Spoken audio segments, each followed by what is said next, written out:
They came up with some good plays, and they burned us. They executed well. We were close on a few times, but they just had the polish. We just didn't quite have that polish, I don't think, on a couple of our plays. We got over the line a few times, come within a whisker of scoring, but 6 points ain't going to get you the money against the Melbourne team. I thought played pretty well. I thought they defended quite well and really slowed us right down, so we just couldn't build any momentum at all.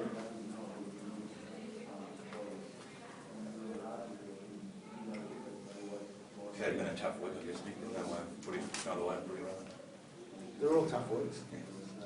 We're a short turnaround for this week, so it's more about recovery for this week, and hopefully we can talk about football. Nick, what was it, Robbie? 160 or something, so 3 more to talk to Keith. You don't like Keith? I'm going to talk to Keith. He's a good one. We'll wrap it up if you want. I suppose we're all just wondering why the skipper's not here, mate. I don't know, mate. I didn't allocate the duties. It's not my job. That's one of my jobs. While someone else did. Mick, things often teams had to get a bit frustrated in that last 20 minutes there. Was that the nature of the game, that you're probably behind the 8 ball, or do you think it's also probably boiling of frustrations of what's been happening over the last week? No, I think it was more the frustration of the speed of the ruck and how the ruck was slowed. And good luck to the other team. If that's the way you're allowed to get away with it, you got to bend the rules as much as you can. And it was slow rucks all the time. And frustration sort of come out, I think, at the back end of the half there. That's just the way that went. And they got the better of us. How have you found the last week, Keith? How have you found the last week? A lot of headlines, a lot of discussion.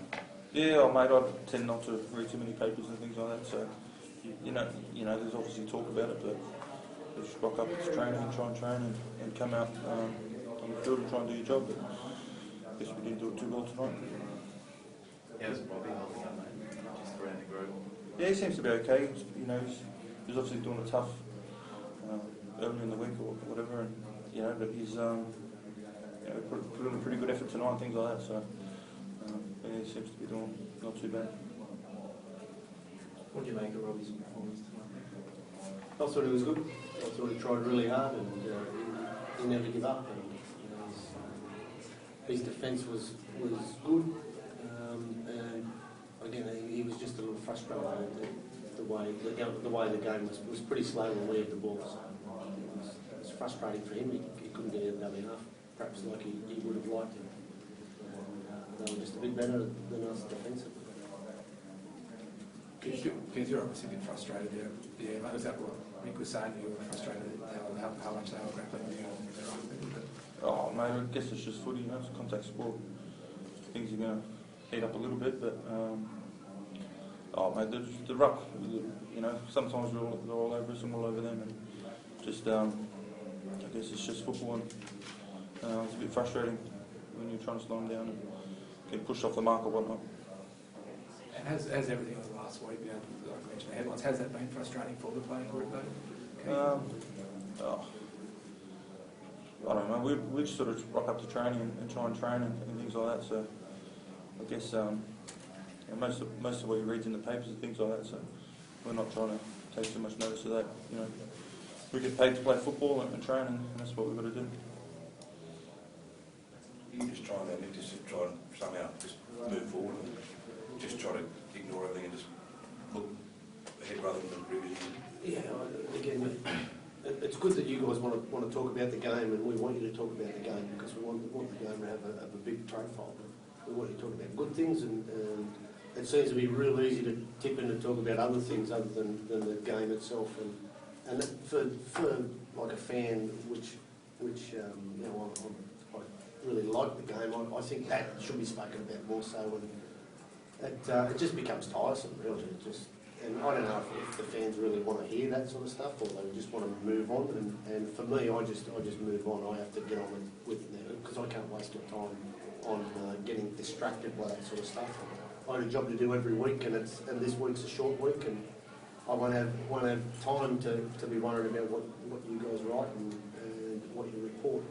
I'll be getting on with preparing for North Queensland.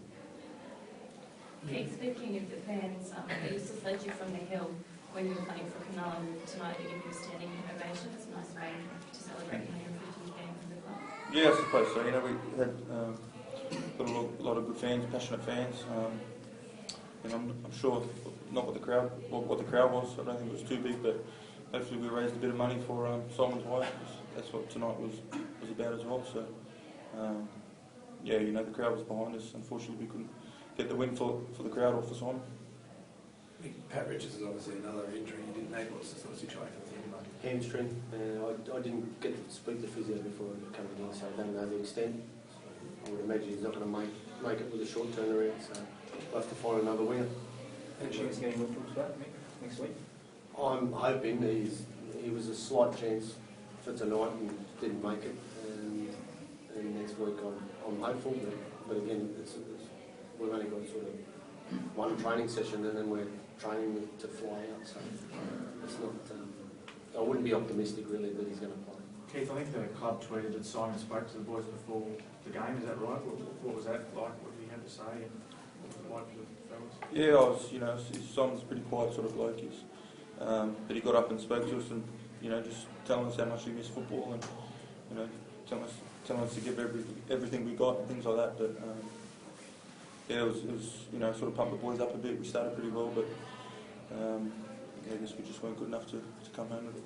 Was it hard to hear him say that, though, to you? Oh, he definitely get a lump at the back of the throat and things like that. It's really unfortunate what's happened to him, and it's great that he's a part of the club, but he had such a promising career ahead of him and got cut short from injury. So I was glad that I'm just sort of glad that sort of the club and the game looked after him in some capacity this weekend. Mick, you got the Cowboys, Roosters, Bulldogs. You've got a tough couple of weeks, and you one win out of the 8, so it's going to be touch and go again. Yeah, can you pick an easy one for me?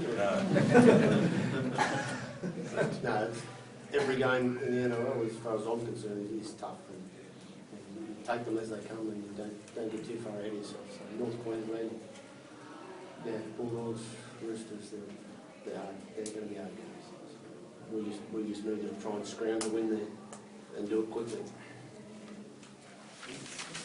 Thank you. Thanks, guys. Thanks, boys.